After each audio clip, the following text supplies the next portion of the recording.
السلام عليكم، ازيكم يا رجاله؟ فيديو جديد النهارده، فيديو مهم جدا جدا. بس انا اسف زعلان منكم عشان الفيديو اللي فات المفروض كان في شغل جامد وكان المفروض يطلع ويعدي، بس الحمد لله الفيديو ما طلعش. اتمنى ان الفيديو ده يوصل، يا عم مش هقول لك 1000 لايك عشان 1000 لايك كتير على القناه عشان القناه لسه جديده، بس يا رجاله 500 لايك. والفيديو النهارده مش عن الحمام ومش هنتكلم في اي حاجه في الحمام. الفيديو النهارده عن شهر رمضان واحنا جايين نركب الزينه بتاعت رمضان في السلاكه. هي حاجه بسيطه جدا بس هتنور. صديقي داخل عشان تتفرج على حمام واقول لك معلومه، الفيديو ده مفيهوش اي معلومات. احنا هنبص على الحمامتين ونطمن عليهم ونشوف الدنيا فيها ايه. بس عايزك تخبط لايك، تصلي على النبي، تذكر الله، كومنت حلو كده، ومش ناسيك، او المره دي انا مش ناسيك. بص، صلي على النبي. في حد في الصفحه، يعني صديق ليا في الصفحه او متابع لينا في الصفحه، عايز يعرف الاوضه دي كام في كام. بص، الاوضه دي 4، تمام كده؟ في 4 حلو. الاوضه دي فيها كام عرق؟ ادي عرق 2، اللي في النص ده ما يحسبش 3، واللي في الاخر ده اسف، واللي في الاخر ده 4، تمام كده؟ اللي لوحده زي ما قدامك كده، انا هعدها معاك.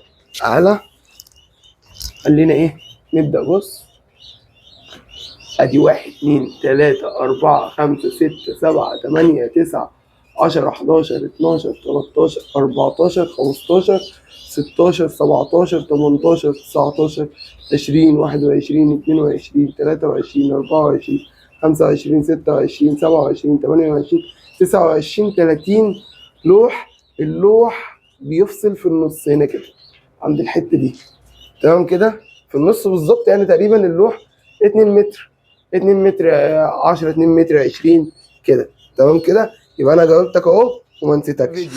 تيجي تقول لي الثلاجه كام في كام وحاطط كام لوح، اضرب ال 30 بقى دول في 2، في المقاس بتاعهم 2 متر، 2 متر و10 متر 90، انت بقى ويعني اللي هتلاقيه، تمام كده؟ خلينا بس احط الكاميرا وافرجكم على زينة رمضان، او احلى حاجة هحطها في السلاكة عندي مهما دخل. طب يا رجالة، ده الشكل اللي المفروض هيكون في السلاكة. هي فكرة، يعني انا ما كنتش هصور اصلا فيديو النهاردة، بس الحاجة دي كانت موجودة عندي فانا طلعتها. طبعا يا رجالة، احنا المفروض كنا نكمل تصوير ونعلق الاسم زي ما انتوا شايفين كده. الاسم فيه حرفين فرقعوا. احنا بنصور تاني يوم لان حصلت يعني حصل دروب كده، فما قدرناش نصور في نفس اليوم. اضطرينا ان احنا نأجل التصوير ونأجل الفيديو لتاني يوم، تمام كده؟ طبعا احنا طلعنا لقينا الاسم فيه منه حرفين طايرين. فبما ان الفكرة مش احسن حاجة، يعني الموضوع مكملش على خير، فاحنا هنركب كام فرع زينة كده في المكان ونحط حرف واحد اللي هو حرفي. وللأسف كان نفسي أحط الاسم كله، بس الحمد لله الموضوع مكملش يعني على خير. خليني بس أفرجكم النهاردة على كلفة مميزة. النهاردة ده المفروض تاني يوم من تصوير الفيديو، تمام كده؟ هفرجك على كلفة، هفرجك على نوعين كلفة. أنا بصراحة يعني في كنوز كده مستخبية، في ناس بتبقى مش معروفة مستخبية بتراعي ربنا في الحاجة اللي هي بتبيعها، وحاجاتها بجد. يعني كيلو ده مثلا لو انا بعمله في العادي هيوصل معايا ل 30 جنيه، تمام كده؟ فرجك على 2 كيلو، يعني على نوعين. نوع المفروض ان دي اقل حاجة عند الراجل والكيلو ب21 جنيه، ونوع تاني افضل حاجة عنده والكيلو ب24 جنيه، تمام كده؟ بس هفرجك عليهم في الاخر بعد ما نطمن على الحمامتين. وطبعا حابب ان انا ايه يعني اشكر كل اخواتي، لان الفيديو ده هينزل قبل رمضان بيوم، هو هينزل الاربع. فنقول للرجاله كلها كل سنه وانتم طيبين. السنه الجايه ان شاء الله اللي نفسه في حاجه يكون عملها. والفيديو ده يعني هيبقى ذكرى ان شاء الله السنه الجايه في رمضان اللي جاي. نكون فرخنا الزكرتات والخضر اللي احنا نفسنا نفرخهم. ونصيحة كده، حاول ما تركزش مع حاجتك أوي، يعني حاول ما تبقاش عايز الحاجة قوي، عشان خاطر هتلاقيها واقفة مصدفة معاك. عامل الحمام كله بتاعك كأنك بتعامل حمامية واحدة، تمام كده. خلينا نلف الكاميرا نبص على الحمام، نشوف الحمام وصل لحد فين، وبعد كده افرجك على كل رجاله. بصوا كده، ده اول قص معانا زي ما بنبدأ كل مرة. القص الباكستاني. القص الباكستاني ده كان تحتيه حصويتين، واحنا شلنا الحصويتين، تمام كده، عشان الحصويتين طلعوا بايظين. وبمناسبة الحاجة اللي احنا بنعملها على الحمام، طبعا مسقة نضيفة متقلقش. انا حاطط رافع مناعة اليومين دول، عشان اليومين دول الدنيا لبش، ان شاء الله باذن الله يكون الدنيا عندنا مفيهاش اي مشاكل. المسقة بتاخد نصها، ودي حاجة لازم أكد عليك فيها، عشان خاطر وانت شغال تعرف تحافظ على كمية العلاج اللي انت بتجيبها. بالمناسبة الزغلول ده هيتذبح مع اللي هيتذبح، لأن أنا كده كده عندي قص خلاص اعتمدته. والزغلولة دي لو ما طلعتش انتاية فهنضطر كده نجيب نتايتين. فأنا شاكك في الزغلولة الصغيرة دي كمان يطلع ذكر، يطلع ولد. اكيد مش هخلي تلات ذكور اعمل بيهم ايه. انا كده كده عندي القص دول بالمناسبه، اللهم صل على النبي، بيجهزوا للذكر، تمام كده، للذكر. ودي الطيره، الحمام ده خلاص يعني بيقفل. حمامتين ما شاء الله عليهم، الله اكبر. فاحنا شغالين معاهم، تمام كده. تاني عندنا بص القص دول، الحمد لله يعني انا بشكر الطيره دي ان هي حصت في الوقت ده. انا كنت محتاج حضان، عندي قص يوم 13 يوم 15 حصوات تانية، وعندي قص محصي 15 و17. فدي يعني اول قص ممكن نحضن تحتيه، تمام كده، لان القص الاولاني ده كده فلت من التحضين، فمش هينفع نحضن تحتيه الا بقى لو احنا هنعمل حاجه، الا بقى رجاله لو احنا، لان القص الاولاني هو الاقوى في المستوى، تمام كده. وكده كده السكرتات بتزق عادي، يعني هما ممكن احنا نسيب لهم حصان ويزقوه، يعني التحضين بالنسبه لهم هو ترفيه، تمام كده. فاحنا ممكن نحضن الحصى بتاع اول قص تحت الحامتين التانيين، تمام كده، اللي هما القص التاني السكروته، وناخد الحصى بتاعهم نحضنه تحت القص الحماريات دول، عشان خاطر القص الكبير يبدأ يحصي وناخد منه حصويتين تاني، ربنا يكرم يوفقه بقى ان شاء الله باذن الله مع الصحاب. بالمناسبه كده يا رجاله، اللهم صل على النبي، دول انا كده ايه بحاول افرجك كل مره على الحمامتين. احنا نقول بسم الله كده.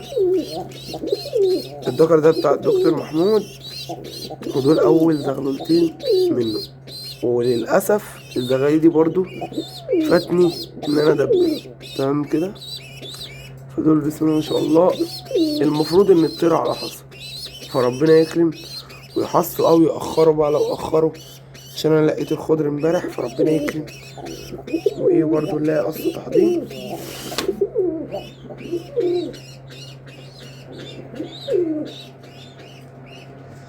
عندنا دول برضو ان شاء الله باذن الله الفيديو اللي جاي خلاص هنشيلهم من الحمامتين دول، من قص التحضير اللي هم متحضنين تحتيهم.